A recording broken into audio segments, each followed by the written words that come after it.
Well, ladies and gentlemen, as we know, expansion in the AFL has been a big talking point in the last few months. And everyone is asking the question, where will the 20th AFL team be located? And today we are going to be discussing whether a North Queensland AFL team would work. Now, as for the 20th AFL team, I have made a video about this and I didn't consider North Queensland as a serious contender for the 20th team. The media and fan favourite at the moment is Darwin, or quote, Northern Australia, a team to be based in Darwin and also playing games in both Alice Springs and Cairns. Now, there is no official bid at this stage, but that has been a lot of the common dialogue both online and in the media. And I don't think that proposal is realistic for several reasons. Firstly, there's not enough population in Darwin or a big enough economy to sustain an AFL team. We know the population in Darwin only around 140,000. It is a very small city. It is not a major capital city in Australia. The climate is also an issue. We know the heat and humidity year round in Darwin. We do know the monsoon rain conditions are prevalent, especially over the pre-season period where the players will be training, as well as the early months of the AFL season. I do think you would need a roof on a stadium in Darwin. I do think the AFL would mandate that, like they are in Hobart, for different reasons. And I think that stadium would cost right around $1 billion.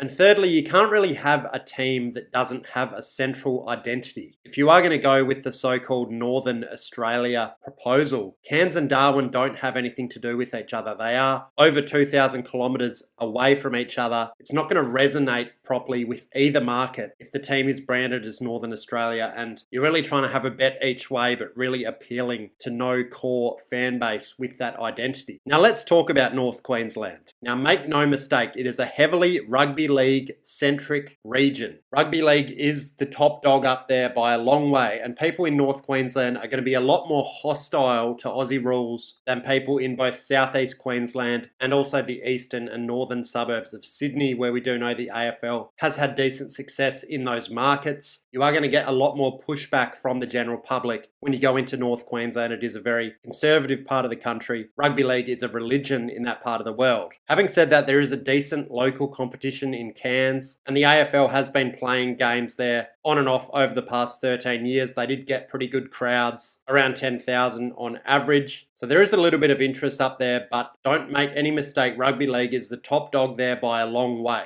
Having said that, I do actually think that there is a good argument for a North Queensland team over the Northern Territory. And the reason for that is there is over 500,000 people in the regions of North Queensland and Far North Queensland, centred around the population centres of Cairns and Townsville. That is a much bigger population than the Northern Territory, which sits at just around 200,000 people. It is a similar number of people as Tasmania. Now, obviously, the Northern Territory and Tasmania especially are much more friendly to the AFL. But you could make the argument that the economy in North Queensland is a lot stronger and there is a lot more money going around in that part of the world. So there has been several professional sports teams located in North Queensland. Obviously, the main one is the North Queensland Cowboys in the NRL. They are a successful team. They do draw well. They do get very good crowds. They are very well supported, particularly in Townsville. You do also have the Cairns Taipans in the National Basketball League. Also, Townsville did in the past have an NBL team, the Townsville Crocodiles, and an A-League soccer team for a few years, the North Queensland Fury, but the Fury and the Crocodiles did both go broke and no longer exist. So if we look at Townsville, the population is around 190,000 in its metro area. Cairns is a little bit smaller, a bit over 150,000. And I do think for the AFL, you would have to base the team in Cairns, even though it is smaller. You do have more of an AFL footprint. There is a semi-successful local competition up there. You do have a better stadium, Kazali Stadium. The AFL have played quite a few games there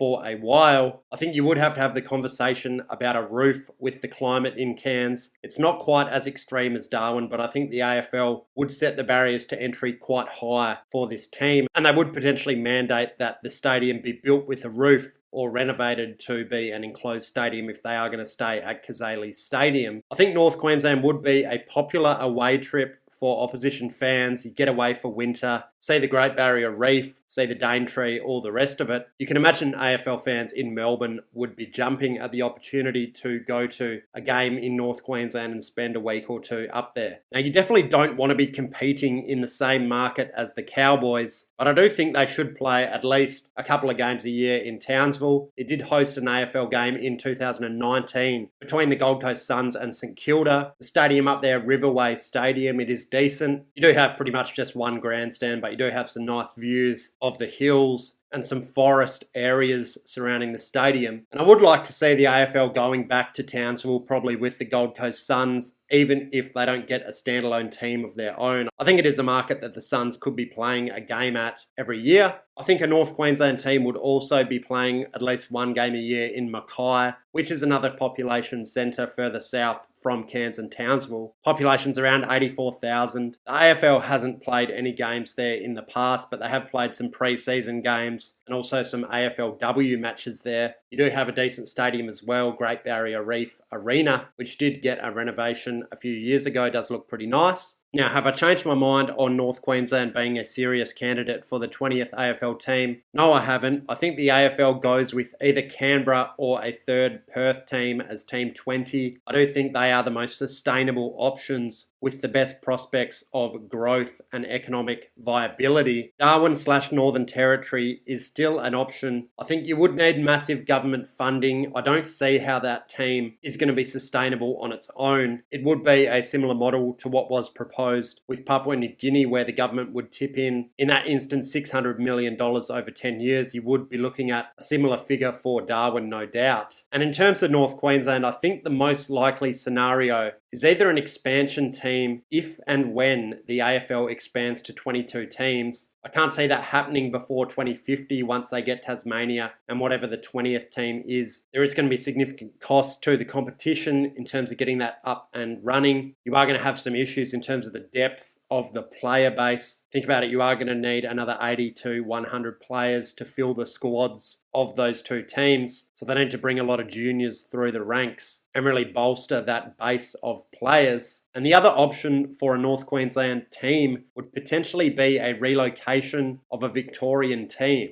Now, I think when Tasmania comes in, I do think it is likely that we see the Hawthorn Football Club pivot and start using Cairns as their secondary market. Of course, they have been playing in Launceston for almost 25 years at this point. Maybe they play a away game against the Devils in Launceston going forward, but I think the situation is sort of leaning towards Cairns. There has been some dialogue about this earlier this year. The Hawks AFLW team as well has commenced playing a game in Cairns every year. So I think they are starting to lay the groundwork for that Cairns market as their new secondary market. I can't say the Hawthorn Football Club relocating. They are a very strong team in Melbourne, very successful and well supported. Possible candidates you will be looking at in Victoria, of course, they always come up in these conversations. It is North Melbourne, St Kilda or the Western Bulldogs. Again, I only see any of these clubs relocating if the AFL says enough is enough in Melbourne. You're not making money. We're cutting off the funding. And the choice is either they relocate or go broke. They definitely will not be going willingly. We saw that obviously with North Melbourne when there was a lot of talk in 2007 around them relocating to the Gold Coast. They knocked back over $100 million to stay in Melbourne. I've made another video about a relocation scenario. I think the most likely relocation in that instance is a relocation to Ballarat.